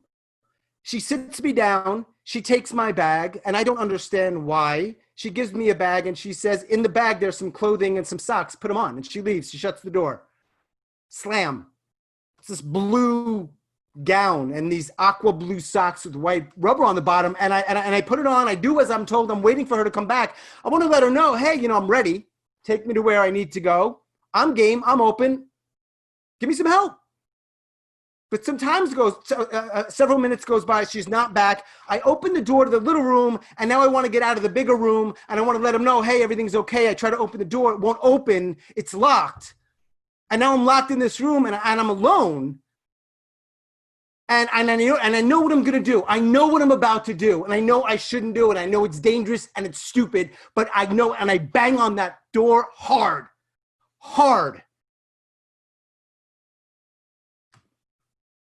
Nothing. I wait. And about 20 minutes later, she comes back, but she's not alone. She's with a police officer. And I'm thinking this has got to be some kind of mistake, but they escort me down the hall in my blue socks, in my blue gown. He's got a gun. I'm asking him, where are you taking me? I think this is a mistake. She says, we're taking you to the ER. I say, hang on one second. I'm trying to go to the psych unit. Isn't that an ER? I don't understand. There's an ER. What?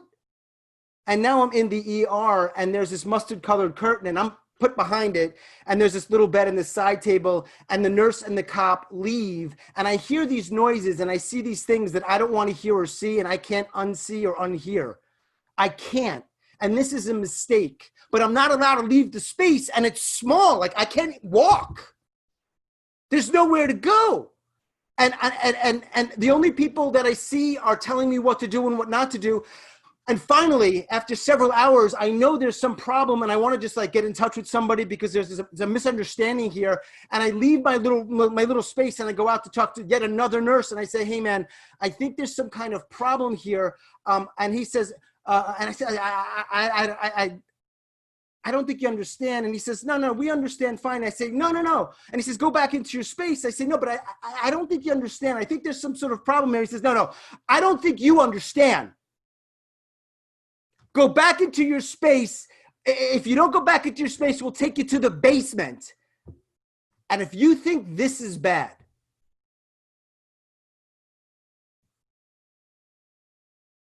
Okay. Okay.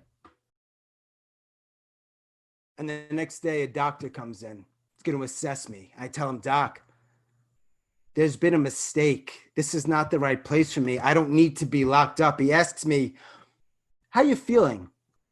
How am I feeling? Let me ask you a question, Doc. Let me ask you a question.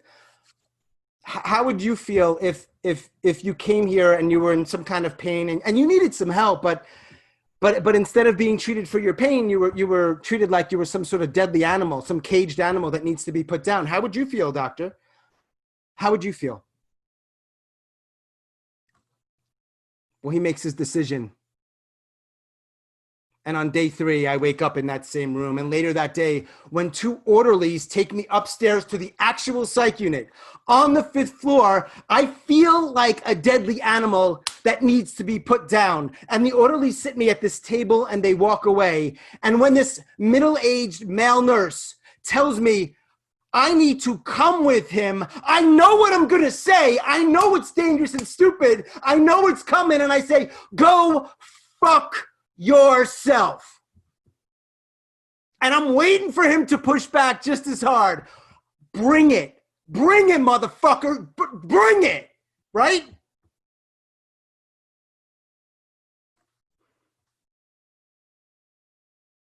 He smiles. Not a big smile, a soft smile. And he asks me if I want anything. He asks me if I want anything. And yeah. I don't know what to say. A cup of coffee. Yeah, I'd love a cup of coffee. Cream, if you have it, cream. And I'm thinking maybe I'm asking too much, a cup of coffee with cream. And he brings it to me. And he sits with me on the 5th floor of the UNC psychiatric unit. I'll stay in this place for a week, and I don't know if it was the right place for me. I don't know if it's what I needed. But for a few moments with that nurse drinking my cup of coffee, I got exactly what I needed, because in those moments, it feels like I'm walking in the woods, finally walking in the woods with a friend. Boom. Thanks. I love that story so much. Boom. Boom. Damn. I can't ask myself questions, so we'll just segue to our 7th and final fantastic storyteller. And thank you for listening to all the stories and listening to mine. I was reminded when Lily B was talking about when she said something about being there for 7 days. I'm like, you motherfucker stole my line, man. Maybe 7 days is a sort of standard thing with, I don't know. You know what I mean? Thank you for your comments. I appreciate that. I have never been able to find that nurse, that guy. And my current therapist, I actually weirdly met while I was there for 7 days, sort of serendipitously. And I've asked him, find this guy, because he was the only person who was cool. I mean, there were some good people there, but he was a saint. Anyway, no one likes to hear the post part of the story if it's not part of the story, so I'll save it for another time. Our final storyteller this evening, and I do want to remind you that we have a Q&A. If I know we're getting towards 9 o'clock here, so if you can stay, that's great. If not, of course, I understand. Our final 7th badass storyteller, as I've shared a couple of times before, one more person in the great city of Chicago. She has performed all over, from the Ragdale Foundation to the Steppenwolf Theater Company. Dang.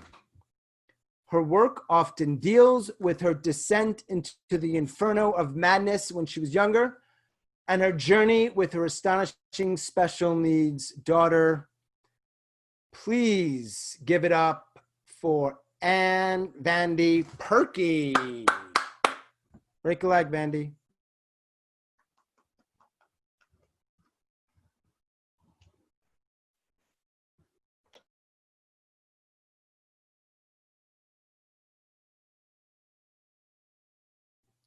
Vandy, sorry. You look amazing, but we can't hear you. Unmute yourself and go back to the beginning and then crush it like you were. Right, no problem. Cool. It was June 12th, 1990, and I never truly wanted to die until that day. Granted, I'd been a suicide queen. I'd scratched my arm so severely, so raw with the post of an earring that it bled and bled and bled.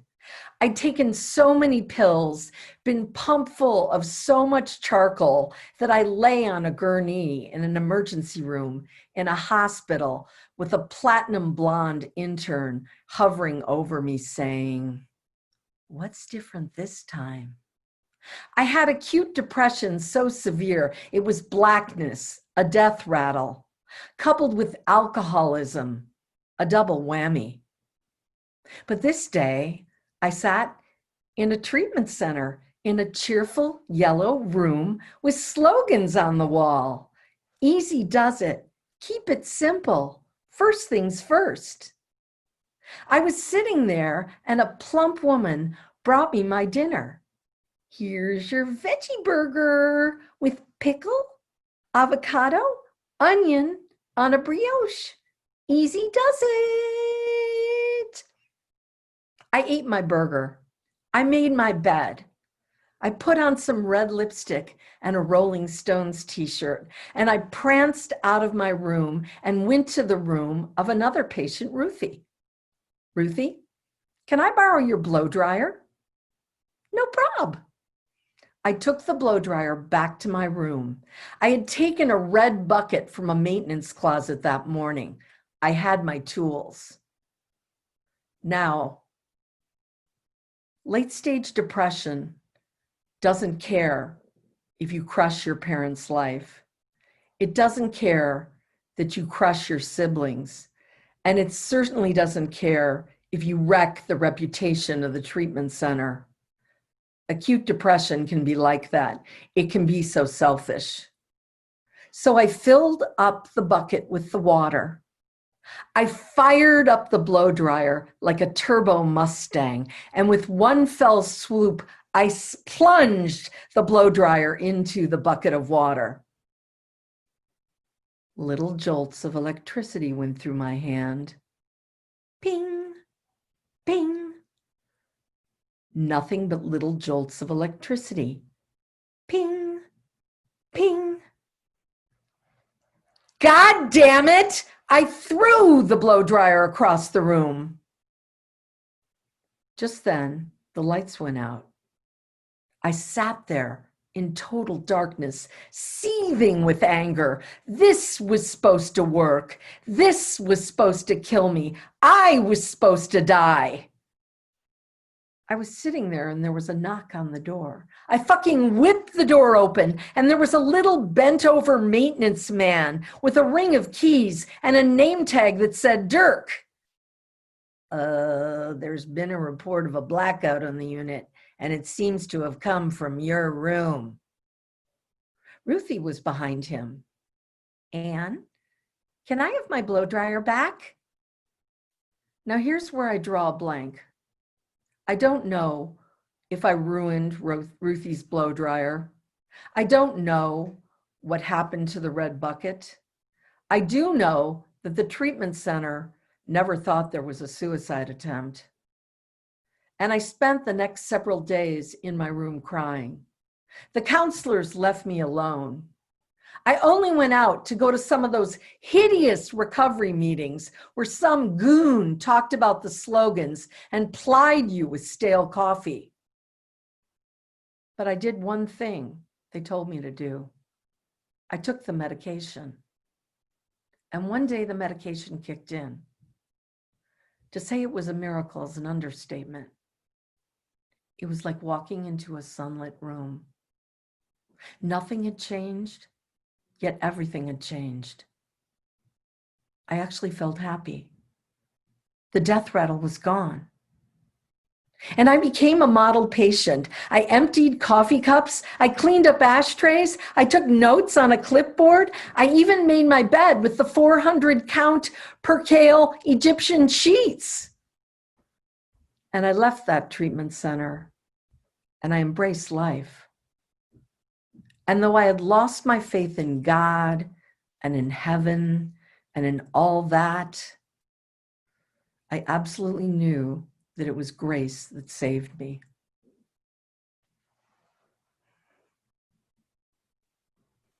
Boom. Boom! Vandy. So good. Vandy.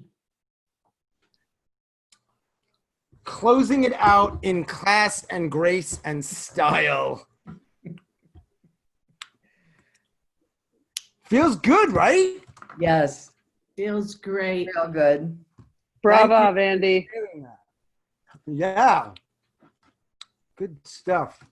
I got to stop chewing my Nicorette gum when I'm on the camera. I have to remember that. It's terrible. How does that feel, Vandy, just to share that? I don't want to get too weird Really about it. good. I mean, I'm totally upfront with this stuff because I feel like Right. the more upfront I am, the more I can perhaps save a life. Seriously. Seriously. And I should add, so that's a story that is in part, I believe, part of a solo show that you've done, right? That's a little Parts of different, it, though. Parts of it, yes. Yeah. Can you put, because some people will be rolling off here soon, if you want, a link to that, if you're comfortable. If not, of course, Definitely. don't. I can put a link to my website. All right, cool. Because I've seen Vandy's solo show on YouTube. It's pretty powerful. So if that's your thing and you want to check that out, yeah. How you doing these days? That's a sort of really broad and kind of annoying question, but Well, you know, I'm doing great, and I've done great for a long time in relationship to that. But I can say that before 1990, and I've talked to you about this, yeah. the 3 or 4 years prior, you know, I was in the darkness, visible completely. No medications worked, in and out of the emergency room, in and out of hospitals. You know, this long, slow death rattle where just nothing worked. And then Yeah. something did work. And that Yeah. was amazing. And it's been amazing to degrees ever since. But I know exactly what it's like to not have it work and to be in that state where you're in limbo and you don't know what's up at all. Yeah. And I know how bad it can get. Yeah. I mean, yeah. Yeah. Like some people don't make it. That's how bad. Yes. So a lot of people don't make it. Yeah. You're right. I understand that completely. Mm-hmm. Yeah. But as I said, I feel like the more I can talk about it, and I've had the experience when I've talked about it, the more people open up about it. You know, when I've talked about it, Sean, at recovery meetings, when I give leads, people open up completely about their struggles with depression and say, thank you for talking about this, because I was shamed or silent or felt weird or something like that. Yeah. Which is like, I mean, I strongly believe that so many people, no bullshit here. I mean, I'm not much of a fluff guy. They are just dying to share their stuff, and they either don't have a space to do it or the words to do it. Or so when we do it, when you're doing that in those spaces, I think you're helping people just say, yeah, me too. And maybe that's not the best hashtag, but I don't give a shit. You know, like you're like, just doing that. Man, telling you, you're saving lives. Well, I just made a choice. I mean, to me, there's no shame about it anymore. It's part of my story. And I see it as value added. You know what I mean? Because if I can Yeah. help someone, it's value added almost, you know? I see it all as about helping, you know? Yeah. And But you got to be, but you weren't always in that position. You oh had to my take care of God, your- no, right. Like you couldn't. no, no, Yeah. no. I was dredging along at the bottom. Yeah. And it's good to hear that someone who's, you know, been at bottom, rock bottom, Yep. can somehow climb out, you know? Yeah. And yeah, I made a choice to be on the cover of Psychology Today, Sean, like Carrie You want Fisher. some- I'm wait. making a joke. You get that a lot sometimes? You get that? I get that I look like Carrie Fisher, and I get the old Carrie Fisher before she augmented herself. And of course, she didn't die clean and sober, unfortunately, but she was totally upfront about her bipolar, and she saved a lot of lives. Yeah, I'm telling you, man. Yeah. But it's risky because, you know, it's a hard thing to talk about and people will push back and some people say really stupid, shitty things. And that's inevitable. It's going to happen sometimes, but it's so Right. worth it. If you're in the space where you can Arlene, do it. I don't think Arlene's on the video anymore, but she said I'm it's right here, sister. Oh, you're there. I am. Okay, my dear. What I was thinking about when you were in your piece, which was amazing, was that you talked about it affecting your career and making a choice, you know, and I think it's a choice, you know, it's a risk. It's a risk. I mean, Arlene, did you, let me just say something real quick. It's now 9, so we've been on for almost 2 hours. So I don't think there's like necessarily an official end, but if there is, this will be the official end. And I just massive thanks to our storytellers and for everybody who came and listened and watched and supported whatever that looks like for you.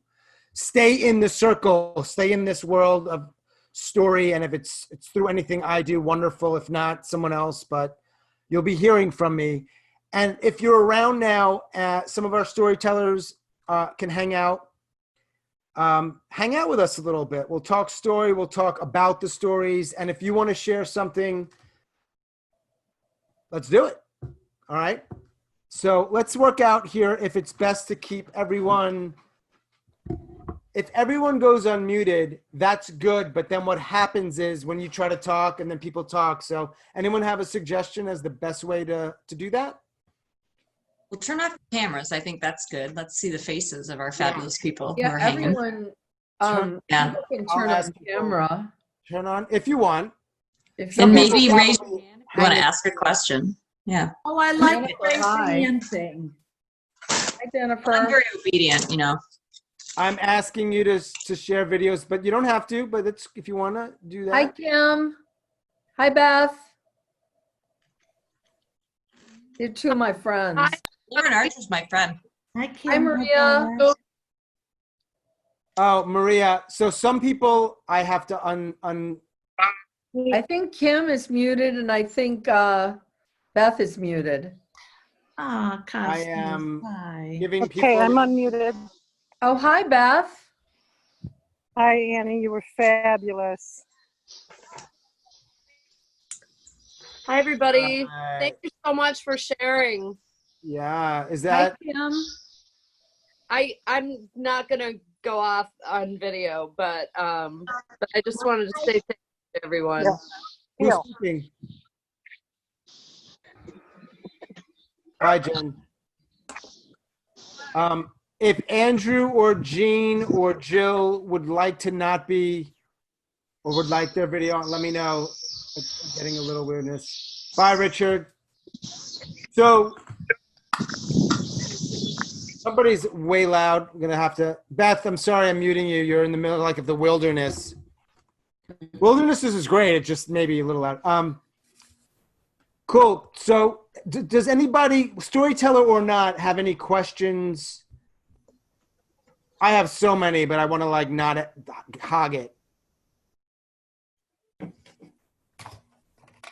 I'm going to have to jump off, and I don't really have a question, but I just really a statement. I thank you, Sean, for hosting this and to be bringing mental health issues to the light the way we need to more than ever. I mean, obviously, in the midst of a pandemic, everything's amplified, and any mental health issues are ramped up for people. So thank you so much for giving example of taking one part of those stories. And Melissa, I had never heard OCD put in such a that was just blew me away. And Arlene, I think I put it in the comments, everything I've heard about you is true. You are masterful. Just brilliant. Everyone, and Kat, the anxiety, really everyone, just phenomenal. And dealing with mental health issues from undiagnosed anxiety and ADD as a kid to depression and suicide attempts and alcoholism as an adult, and wanting to learn how to take that big story and sift it down to something that's 5 to 7 minutes. You all are showing me what that can look like. And I do believe that it can change people's life. I do believe that you're changing people's life. My witnessing you, is just that. So thank you all for sharing. Thanks, Jennifer. And I'm going to say my good night, but thank you Thanks, for Arlene. our wonderful opportunity. Great It job. was fantastic. I loved all the stories. More than that, I've, in the comments, just watching everyone's comments that you gave to each other is such the open of the heart. And so to all my Chicago friends, hi. I can't wait to do this again, which is great. And you know what? I can't wait to do this again when we can be in person. I'm coming to Chicago. I mean, I I'm know. getting some because I don't know what the hell's going on there, but it's something. It is something. All right, my friends. So happy Thank you to again, meet you. Arlene. So happy to meet you. Bye, Arlene. We'll talk. All right, so we only have, not only, but anybody else want to share anything? How are you feeling? So, storytellers or none? Kat, we haven't heard from you in what feels like 4 hours. Yeah, I was thinking that when people share, it's like I think a lot of people are suffering from a lot of these things, but they're kind of locked up by themselves.